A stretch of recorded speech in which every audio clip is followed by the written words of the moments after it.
the government doesn't like me because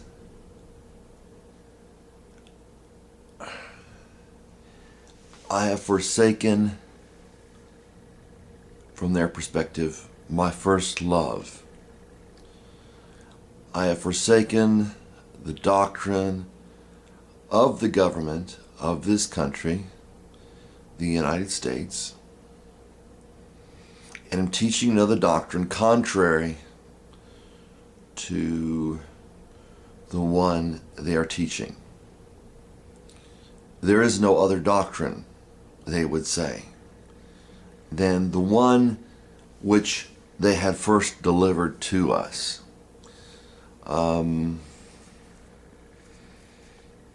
So this might be interesting to some people.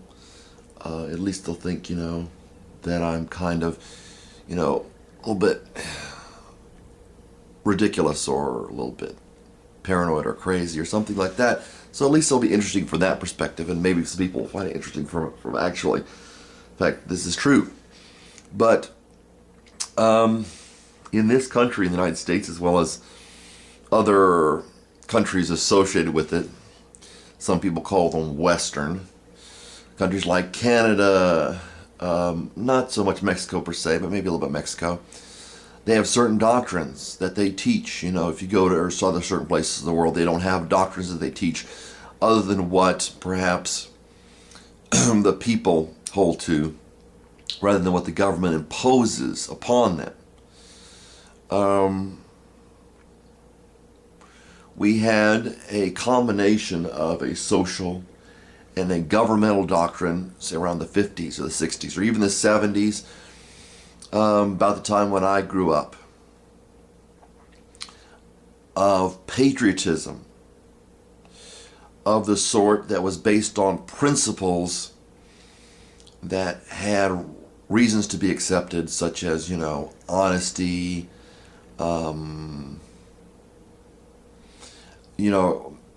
word is your bond type thing. I don't need a contract, I've got a handshake, that kind of thing.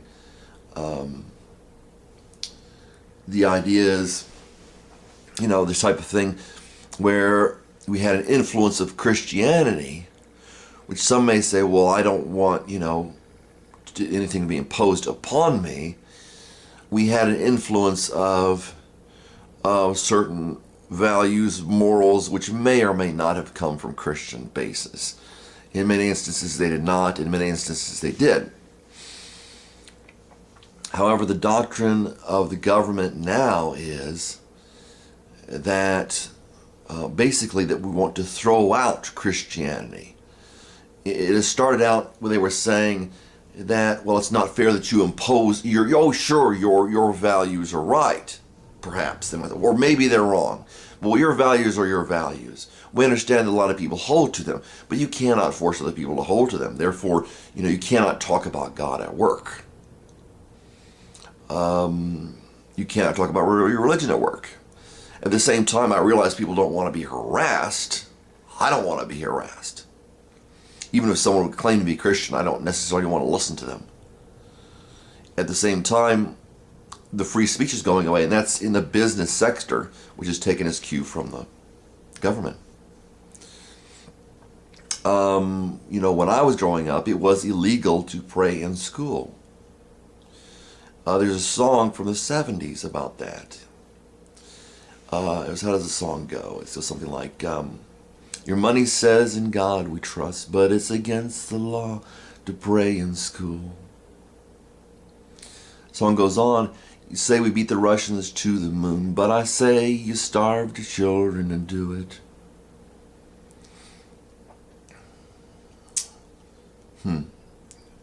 You are far across the ocean in a war that's not your own.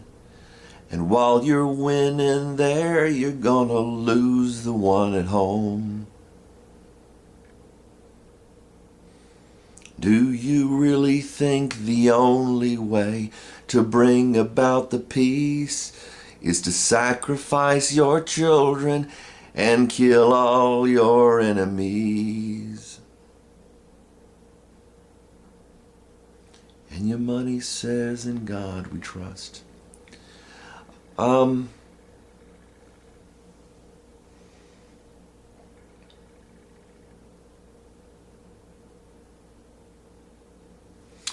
The government leaders that we have, the government monies that we give,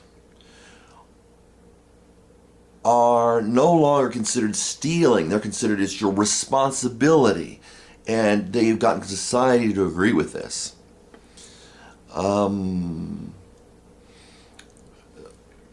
It is known that many of the leaders, very many of the leaders, a far out of the ordinary, disproportionate percentage of the leaders are people like Masons. Of the government leaders are Masons. And Skull and Bones, Bush was Skull and Bones Society. Nobody knows about it. Well, I think we're figuring out what it's about. Kerry was Skull and Bones. Just all these presidents are, and other leaders, that lobbyists are promising all sorts of support money for political leaders. That's what lobbyists do. They say they're a broker that'll say, I'll give you money if you do this. The secret societies are satanic in origin. Therefore, the government is upset about the doctrine that I'm preaching, that I'm teaching, the light that I live. It's not their own, and they don't like it. Janet Reno stood up and said, anybody that, that cites the Constitution is an enemy of the state, more or less. People that believe in the second coming of Christ should be considered terrorists. So, well, that's not really happening. Okay. Are they citing everyday average people as terrorists? There's a site on YouTube, Checkpoint USA, and you'll see that we have border guards, not on the border, but infiltrating our highways, both in the north and the south, and not that close to the border at all. 100 or over 100 miles sometimes away from the border. They want to take over this country. And we say, well, they want power, and it doesn't have anything to do with the religion. That these people have no motive except for power or money. That they have no agenda, whatever. When they get in power, they're just going to sit there and just say, well, I'm glad I get to ride around in a limousine. When you get people that listen to people that talk about you, get people listen to certain radio stations, when they've tapped our phones, the singer goes on, he says, and this was the 70s,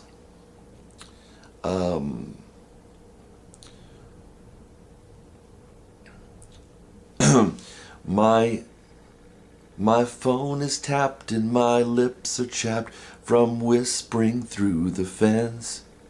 You know every move I make, or is that just coincidence? Will you try to make my way of life a little less like jail?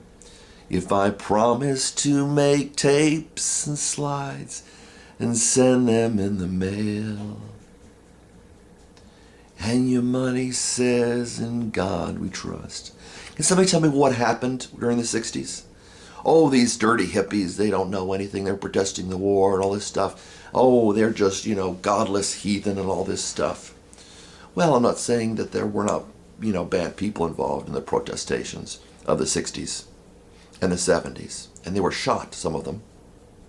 The Ohio State massacres, I think it was 3 or 4 people. Protesting. We'll say, well, they shouldn't have been doing that. That was an accident. And yet we have the same thing today, where we've got Homeland Security officers all over the country, not protecting our borders. They won't build a border, for instance, about 2 miles. A year or two ago, it was about 2 miles. Don't know if it's lengthened. They're trying to cover the whole southern border. Is 2 miles, and yet they're run around saying, "Are you an American citizen? Are you a citizen of the United States?" Blah blah blah blah blah.